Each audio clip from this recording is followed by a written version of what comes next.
सदियों पहले नबियों ने भविष्यवाणी की थी कि एक उद्धारकर्ता आएगा जो संसार को पाप से मुक्त करेगा। परमेश्वर ने अपने लोगों को आशा दी थी कि उद्धार का दिन अवश्य आएगा।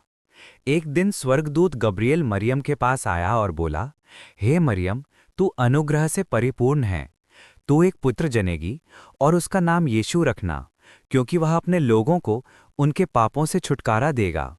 यूसुफ को भी स्वप्न में स्वर्गदूत दिखाई दिया और कहा, डरो मत, मरियम का गर्भ पवित्र आत्मा से है। वह एक पुत्र जनेगी और तू उसका नाम यीशु रखना। फिर मरियम और यूसुफ बेतलहम की यात्रा पर निकले। रास्ता लंबा था, रात ठंडी थी, पर उनके हृदय में विश्वास की ज्योति जल रही थी। जब वे बेतलहम पहुंचे तो किसी सराय में जगह नहीं थी, इसलिए वे गौशाला में ठहर गए और वहीं एक तारे की रोशनी के नीचे मरियम ने उद्धारकर्ता को जन्म दिया। वो आया ताकि संसार को नया जीवन दे सके। स्वर्गदूतों ने चरवाहों को शुभ समाचार दिया, मत डरो, आज तुम्हारे लिए उद्धारकर्ता जन्मा है, जो मसीह प्रभु है। चरवाहे दौड़ते हुए आए और उस बालक को देखा, जिसका मुख परमेश्वर की ज्योति से चमक रहा था। पूर्व से 3 ज्ञानी लोग भी आए। उन्होंने तारे का अनुसरण किया और बालक यीशु के सामने घुटने टेके। उन्होंने सोना, लोभान और गंधरस अर्पित किया और कहा, हम सच्चे राजा की आराधना करने आए हैं। वर्षों बाद जब यीशु बड़े हुए तो वे यरदन नदी में यूहन्ना से बपतिस्मा लेने आए। आकाश खुल गया और स्वर्ग से आवाज आई, ये मेरा प्रिय पुत्र है, जिससे मैं प्रसन्न हूँ। इसके बाद यीशु ने अपनी सेवा आरंभ की। उन्होंने बीमारों को चंगा किया, अंधों को दृष्टि दी, समुद्र के तूफान को शांत किया और भूखों को भोजन दिया। हर कार्य में उन्होंने प्रेम और दया का संदेश दिया।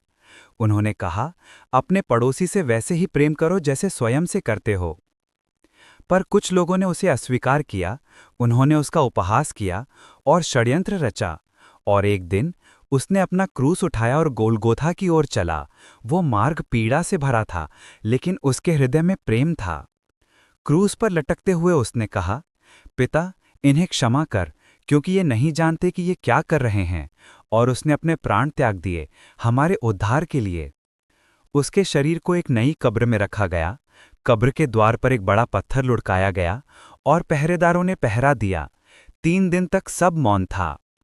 पर तीसरे दिन प्रभु की शक्ति से कब्र खुल गई, पत्थर हट गया और स्वर्ग से एक स्वर्गदूत उतरा। उसने कहा, तुम जिसे ढूंढ रहे हो वह यहाँ नहीं है, वो जी उठा है। यीशु अपने शिष्यों के सामने प्रकट हुए। उन्होंने कहा, मत डरो, मैं तुम्हारे साथ हूँ सदा तक। उन्होंने अपने हाथों के घाव दिखाए ताकि सब जाने कि मृत्यु पर उसकी जय हो चुकी है। फिर वह स्वर्ग की ओर उठा लिया गया और उसने कहा, मैं फिर आऊंगा। यीशु जीवित हैं, आज भी। जो उस पर विश्वास करता है उसे नया जीवन मिलता है। वो प्रेम है, वो सत्य है और वो उद्धार का मार्ग है।